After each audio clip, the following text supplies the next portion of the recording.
Hello everyone, hope you are doing well. Welcome to the online platform Civil Techno Bricks. Guys, here we will tune for instantaneous decoding of conceptual knowledge in the field of civil engineering, where study elaborates decoding the earth to build a better world. Today we will go through the core concepts related to the GPS architecture, constellation types of receivers and signal processing. GPS is a satellite based positioning system consisting of multiple interconnected segments. The system provides location, navigation, and timing information globally. So, GPS architecture is divided into three segments that are space segment, control segment, and user segment. These segments work together to form satellite ranging and position determination. In civil engineering point of view, GPS supports surveying, mapping, route alignment, GIS data development. So here GPS consists of these three segments having the objective to ensure seamless transmission and reception of positioning data. So the space segment includes that satellite orbiting Earth while the control segment monitors and manage satellites operations. The user segment consists of receivers that calculate the positions. So working principle which involves signal transmission from satellites and time-based distance calculation. Characteristics for that GPS include high precision and global accessibility.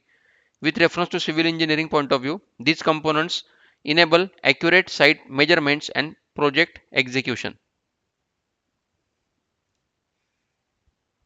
The, owing towards the GPS architecture, as explained, the three segments, space segment, the constellation segment, control segment, that will be the monitoring and maintenance part, and third segment will be the user segment where civilian and military applications are in picture. These segments are interact to enable satellite ranging. So the space segment contains the orbiting satellite constellation. The control segment manages monitoring, maintenance and system corrections. The user segment consists of receivers used by civilian and military users. Here, the continuous communication between these segments which ensures accurate positioning. GPS architecture is designed to provide uninterrupted global navigation services. What is meant by space segment or definition of the space segment? The infrastructure of orbiting satellites basically, where the space segment consists of GPS satellites orbiting the Earth. Satellites continuously transmit time encoded radio signals in the L band frequency. Onboard atomic clocks provide highly precise timing information where satellites maintain accurately known as orbital positions. These signals from the basis of GPS positioning and satellite ranging, just like the L band transmitters, time encoded signals, and where the power generation for the panels are provided. At the same time, atomic clocks are used for the precision timing where key functions for that maintain the precisely known orbital positions, transmitting the continuous time encoded radio signals, and which is used for synchronizing time via onboard atomic clocks. Next one will be the GPS satellite constellation. The GPS operates through a constellation of at least 24 satellites. Satellites are distributed across multiple orbital planes. This arrangement ensures worldwide coverage. So geometry ensures at least 4 satellites are visible from any point on the earth at any time. So at least 4 satellites are normally visible from any location on the earth's surface. So proper satellite geometry is essential for maintaining the accurate positioning and computation purpose. So total satellites are required minimum 24, orbital planes 6 as required, satellite per plane 4 or more, or minimum 4 satellites is a requirement where coverage is on global level. Second one will be the control segment. The definition is that ground based administrative infrastructure where the responsibilities are monitoring, maintaining and correcting, monitor the satellite health, maintaining the orbital positioning and correcting the clock drift. So what is the importance of control segment? Without constant ground correction, ephemeris and clock errors would be degrade accuracy within hours, just shown in the map. So the control segment is a ground-based management system of GPS. It continuously monitors satellite health and operational status. Control stations maintain accurate satellite orbits and timing.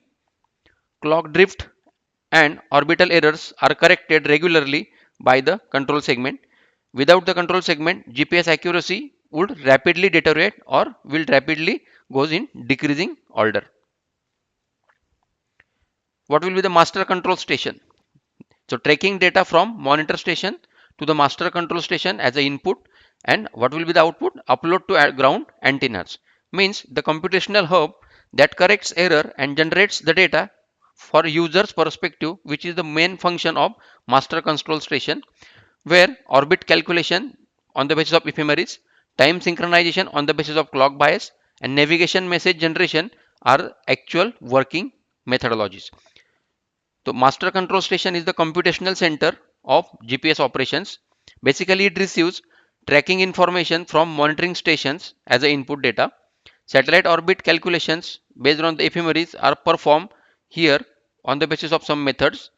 Clock synchronization and navigation message generation are carried out centrally with reference to the time zone, and corrected information is transmitted back to the satellites through the ground antennas. This will be the actual procedure behind that mastering the control station. Next one, the monitoring stations. So what is the function of monitoring station? Is a global network of reference stations. So satellite which emitting the sound waves, and our antennas are detecting that sound waves and also repeating the same activity for transmitting the data or for collecting the data. So what is the key activity for monitoring station? Continuous passive monitoring, which includes tracks the satellite positions, collects the raw atmospheric and signal data, and does not transmit to satellites. So the role, the eyes and ears of the control segment are the monitoring stations. So monitoring station from a global network point of view of a reference facilities, it provides n number of references. They continuously track satellite positions and signal quality. Atmospheric and signal related data are collected by using the monitoring station. They are operated passively and do not communicate directly with users, so that the safety will be monitored. The monitoring station observation supports correction and maintenance for the GPS accuracy passively. Now, what is meant by ground antenna, or what is the function of ground antenna? The uplink mechanism means the ground antenna which serves as the communication link between Earth and satellites. They upload corrected navigation messages to the satellites. Clock correction information is transmitted through these antennas or the ground antennas, which having the activity of active transmission, where the uploading the corrected navigation messages, clock corrections, and sending the maneuvering commands to the nearby antenna or the data sets. So satellite maneuvering commands are also uploaded by the help of clock correction information, which is transmitted through these antennas. The ground antennas complete the GPS control feedback loop also, that is followed by the monitor to the master, master to the antenna, and antenna to the satellite. That means the actual transmission through the data beams. Third one will be the user segment. So user segment, which is any device that receives and processes GPS signals, or the device which is using or dependent on the GPS signal. So these signals received by some military receiver, by some surveying equipment, that is rover, or by civilian vehicle, just like the Google map in any vehicle. So what are the characteristics of that user segment? Passive system, basically users only receive, they do not transmit it. Where unlimited capacity, that is no limit to the number of simultaneous users at the same time. Dual use, that is serving both military and civilian sectors at the same time. So user segment, which includes all GPS receivers and related devices. Receivers passively collect signals transmitted by satellites. GPS supports unlimited members or unlimited number of simultaneous users. So both civilian and military sectors uses that GPS technology at the same time. So surveying instruments, vehicles on the roadways, smartphones, cellular phones, these are all GIS devices are common for the GPS users. GPS receivers and satellite ranging, the concept which is based on the trilateration methodology, where we can calculate the distance on the basis of speed of light and the time or lapse in time or change in time. So distance is equal to speed of light into time delay basically. So GPS positioning is based on the satellite ranging and trilateration principles. Signal travel time is measured to calculate satellite receiver distance. Signals travel at the speed of light, approximately 3 into 10 raised to 8 meter per second. A minimum of 4 satellites are required to determine position and receiver on the basis of clock bias for the accuracy point of view. They are solved for x, y, z and time. That is 4 satellites are required on the basis of coordinates also. So accurate ranging forms the basis of engineering grade, that is GPS surveys. So what are the GPS receivers? Navigation grade, mapping grade and survey grade. Basically 3 grades. On that the receivers or GPS receivers are divided for the accuracy purpose and for the utilization purpose. Navigation grade receivers provide approximately 10 to 20 meter accuracy, which is used for recreational purpose and transportation or any highway or roadway like activities.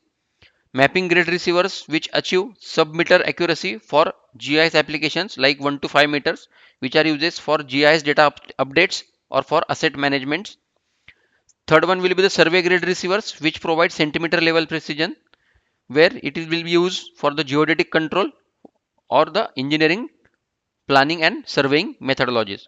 So higher accuracy is achieved through advanced signal processing techniques, where survey grade receivers are widely used in civil engineering projects for the surveying and advanced surveying purposes. Here signal structure, that is L1, L2, L5. L1 band which is for civilian and military usage. L2 band is also for military and surveying point of view, and L5 which is for safety of life or for the modernization point of view. So here GPS satellites transmit signals on multiple frequencies, that are L1, L2, L5. These are all the frequencies. So L1 is commonly used for civilian navigation applications. L2 which supports military and high precision surveying operations. L5 is designed for modern safety critical applications. These are all multiple frequencies which have or which helpful for reducing atmospheric interference and improving the position accuracy for the surveying purpose, like carrier waves, radio frequencies that transport the code. Why multiple frequencies we are using? For ionospheric correction. On the basis of these 3 or more, we can easily correct the ionospheric errors. And what is the importance for atmospheric interference? We are comparing the delay between L1 and L2, which allows high end receivers to calculate atmospheric interferences. Then next one will be the data codes. Data codes are also called as a C oblique A code or P codes. So C oblique A code, that is coarse and acquisition code, where P code are the precise codes. So GPS signals carry coded digital information for positioning calculations point of view. Standard civilian code is a coarse and acquisition code which is modulated on the frequency L1, which is a faster acquisition of data with lower precision. So the coarse acquisition code is primarily used by civilian receivers, while the P code, that is precise code, which is encrypted for military code, which is modulated on the frequencies of L1 and L2, which is anti-spoofing and high precision point of view is applicable. So the P code is designed for military and high accuracy application. Code based positioning uses timing information from the transmitted codes. Carrier phase processing, which provides significantly higher survey accuracy. So the code is the language which is carried by the signal. So receiver logic is based on code base and carrier phase. So code base which receives read the cursor and acquisition stream, where carrier phase which receivers measure the wave itself. That is the flow of data, flow of digital stream or signals or modulating signals likewise. Moving towards the summary and block diagram, that is the global positioning system integration, where the 3 segments, space segment, user segment, control segments, are working together. The space segment transmits on the basis of frequency, that is L1, L2 and L5 navigation signals. That space segment traveling the signals or frequencies for position and time point of view to the user segment. Monitoring these stations, track satellites and collect correction data, which is the most important function for these segments. The master control station which computes orbital and timing corrections. That control segments which include monitor stations, master control and ground antennas, which are utilized to upload the data or to correct the data. Ground antennas upload updated information to satellites at the same time. User receivers process signals to determine accurate positions for engineering and GIS applications. Stay tuned, guys. Happy learning.